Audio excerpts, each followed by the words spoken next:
Bakit? Ano ba yung kaso nyo? Sakit. Frozen shoulder? Parang pinupulit. Ganun talaga yan. Pagka may frozen shoulder kayo, madalas kong binibili na yun, magbawal kayo 10 kilo ng kasalaw. Pero pag bago pa, okay lang. Pero pagka kayo ay tumagal na ng 1 buwan, ay sigurado. Kailan pa yan? Sumpo na. Hindi, kasi nararamdaman ko na siya. Pero nung Yun na yung start nun. Oo, yung February, talagang doon na nag-start yung hindi na ako nakakatulog. Kasi pinupunit na to. Ngalin na yung dito ko. Ibig sabihin. So, kailan nyo pa ako napapanood? Matagal na nung Oh. may... Sabi ko nga sa inyo, pag yan consistent na 2 linggo, sumasakit-sakit niya, yung nararamdaman yung ngalay-ngalay, yun na yun. Yung kunyari, Ito nag-i-start na rin siyang sumakit. ito madali lang to awatin. Pero itong mga 1 buwan, 2 buwan, hanggang 8 buwan yan, grabe yan. Para kang, Oo, pinupunit. alam mo yung karne mo, yung buto mo parang kinukut-kut ng ano. Ito, umaakot na siya rito Hinahirap eh. na siya matulog sa gabi. Hindi ka pa tutulogin ito kasi sobrang kirot. Tapos Minsan yun, nga nakatulog ako, inaano ko to, yung parang ginaganyan ko kasi nalay na ngalay. yes po. Oo. Diyan ka na. Ito, nagsisimula na rin daw to. O ito, naangat pa, meron may Oo. pain na. Eh, ganito sana. Naangat pa. Ito, hindi ko pa inaayos, nasakit na. Sige, bilisan natin. Bilisan natin. Tamo, mukhang mahina ang pain toleration ni madam. Sabi niya, ayaw niya na pumunta kasi baka maiyak pa kasi.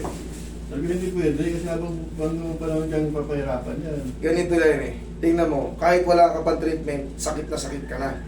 Ganon din, araw-araw ka lang pinahihirapan eh. Isahang sakit na lang, para mamaya hindi na ganyan kasakit. Ganon din yun eh. Ito masakit-sakit na nag-i-start na. Ito, madali lang awatin yan.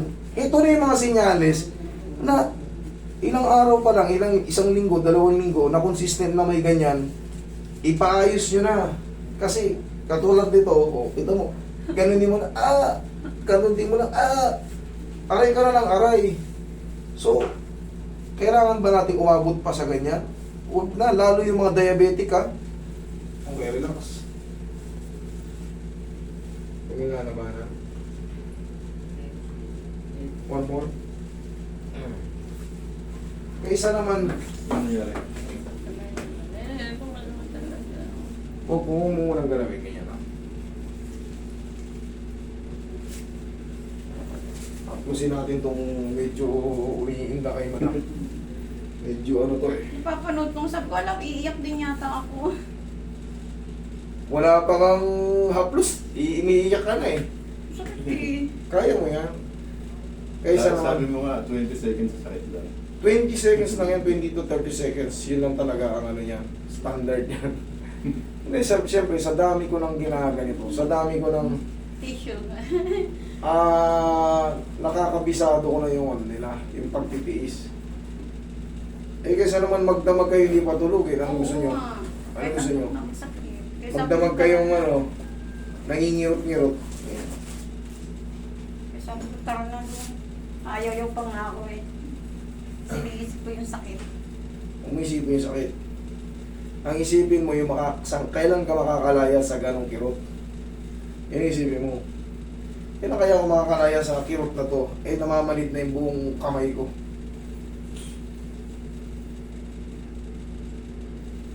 Ngalay na ngalay siya. Okay na mo? Mamaya mawawala yan.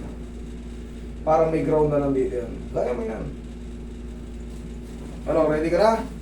Pitinin mo na, ganito mo na. Kagatin mo yung tissue Huwag mo tigasan, huwag mo tigasan. Yan, laglag mo lang. Laglag mo lang. Yan. Kaya? Kaya naman pala eh. Oo, kaya. Walang sakit. Oo, wala naman pala eh. Kaya mo pala, matigas pa lang yung katawan mo eh. Ano pala? Tiisin mo lang.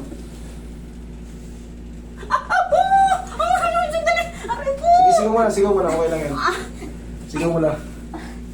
Sige. Tingnan mo na rin. Yan, okay lang yan. Mas maganda yung may express mo yung feelings mo para hindi kayo mahihimatay. Ganun mo.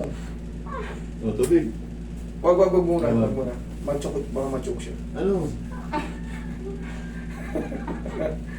Hindi naman kayo umiyak eh. Ayan. Oh, sandali, sandali, sandali.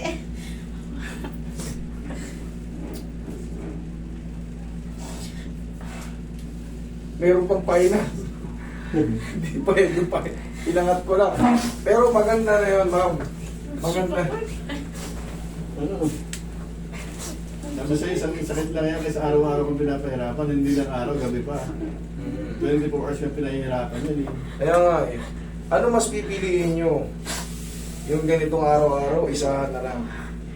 Yung 20 seconds na sa 24 hours. O, last na to. Iyak ka nga, ano yun? Last na, para tapos na kagad. Last na, para tapos na kagad. Oh, thank you. Ay, Tapos na.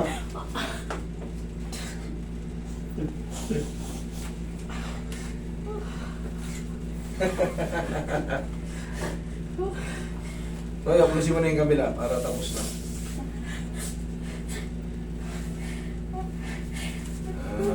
Pag na-adjust kasi yan, dito. oh, kita nyo naman yung changes. Kayang-kaya. Mas bearable na yung ano. May ano. In a few days, wala na kasi yung nakapakat. Tapos ganito lang. Ganito lang. Day by day, ganyan mo lang. Yung swelling nito sa loob, pangkaraniwan, siyempre may pain pa rito. Normal lang yon. Pero natanggal na yung pagkapakat niya, yun naman target natin eh. Pag natanggal na yung pagkapakat niyan, hindi na yan yung parang ano, hindi na yung parang, tinatawag doon yung sinasabi mo kanina, parang kinukot-kot. Pwede mo nang ano yun yan, pwede nang tabigin. Higa ka. Higa ka. Pwede na masagit. Ano, pwede na masagi, higa ka. Higa ka. Tagilid ah, tagilid. Dito. Oo. Ay, nanghina ako. Yun lang yun. Masakit pala talaga. Kaya mo yan. Lagay mo dyan. Ganon din naman eh. Pinahihirapan ka rin araw-araw. Relax na. Okay, kabilang side. 24 hours ka lang nagdoon. O yan, kita mo na didiinan mo na. Di-unti na magbabago yan. May pain man yan, pero mas bearable na kumpara kanina. Dapa ka.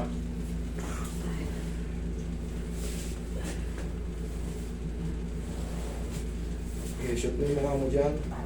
Ayun ako, mga. Hindi, hindi yan. Marami na kayo napanood na ganyan, di ba? Alam nyo na yan. Kaya na parang ayoko ng tumuli. Yung bayo ko galing dito, ganyan din yung paso. Oh. Let's go. Sabi ko sa inyo, kaya madalas ko kayong binibiro sa ganito. Magbaon kayo ng 10 kilo lakas na loob. Kasi, lalo sa mga babae, mas mababa ang pain toleration nyo. Kailangan nyo lang talagang tiisin yung mga adjustment. Seconds lang naman, kita nyo, saglit lang naman eh.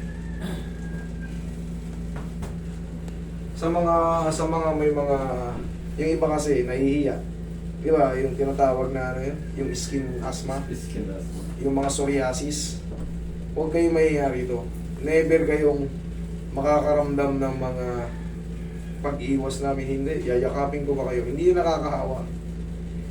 Kaya yung mga maraming libag, walang problema yun. Kasi masipag kayo eh. Tsaka hindi nyo maano eh. Hindi ko Walang maabot problema. eh. Hindi Hindi ko nyo... maabot. Yeah. Hindi ko Kaya maabot. kayo ba? Okay na? Harap po, harap. Ay, yes. Oo. Ano? Magbabago ba? Ito Wala ba? to. Tutukod ko na eh. Yaya. Pero pag yung blood talaga sa Hindi pa yan perfect na maangat, pero Naitutukod dyan na pag tumayo siya eh. Taas niyo po yung bala. Sa bahay, hindi siya pagtatayo siya, hindi talaga ano eh. sumabay kayo naman nakakalam nyo. Kamay po sa tiyan. Nakita ko, naitukod niya na kagad. Okay, oh. Diyan ka lang. Huwag po kumunto. Huwag ka tumayo. Eh, ganyan ka lang. Relax ka lang. Inhale. Exhale. Yung may iiwang pain dyan, yung parang kirot-kirot ng konti rin sa loob. Kasi nga, mayroong swelling. Panoorin nyo yung mga ano, yung shoulder anatomy, tsaka yung, itype nyo, what is frozen shoulder? makikita nyo kung ano yung mga dapat na ano. Magkakaroon kayo ng knowledge. Yun lang pala yun. Kailangan pala inati natin. Kaya yung tinuturo, ganun o. Hindi yan pwedeng basta-basta biglain yung puwersa yung angat. Mararapture yan sila. Pero kung hindi naman siya adhesive, bursitis lang or mga ano lang, pwede yan anuhin. Pero pag adhesive na siya, medyo careful tayo kasi mararapture natin yung mga tendons. Okay? Opo. Ano?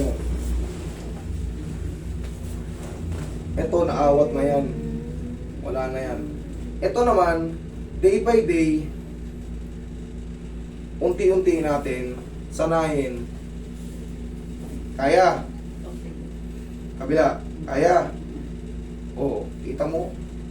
Tsaka yan, Okay. pwede ka nang tamig-tamigin. Kasi di ba nakaraan lang, Oo, masakit sa masakit ko lang yung dito mo, nagagalit ka na eh. Dito, Oo, yan. Hindi, ganun, ganun lang. sabi ko nga sa inyo, kailangan nyo lang magtiis ng 20 seconds, 30 seconds. Ganun lang yun, ma'am. Tapos, di ba, kaganyanin mo siya. After mo magaganyan sa umaga o sa tanghali o sa hapon, bumili ka ng pao. Abot mo naman eh, oh. Ah, Ayan, ganyan-ganyanin mo lang kung saan man. Okay? Yun lang ano, basta palagi mo lang ganyan-ganyanin. Tapos, yung panghuli, okay, ganyan. 1, 2, 3. Ganun lang. Kahit hindi masyado, unti-unti lang natin kasi mahina yung pain toleration nyo. That is normal, may pain dyan sa loob kasi may swelling. Pero, pag tinabig kayo, Okay na, pag mas ginagawa. okay na. ito lang pero ano masakit na yun. Normal lang yun kasi nandyan talaga yung pinaka-junction. Okay? Sige, thank you.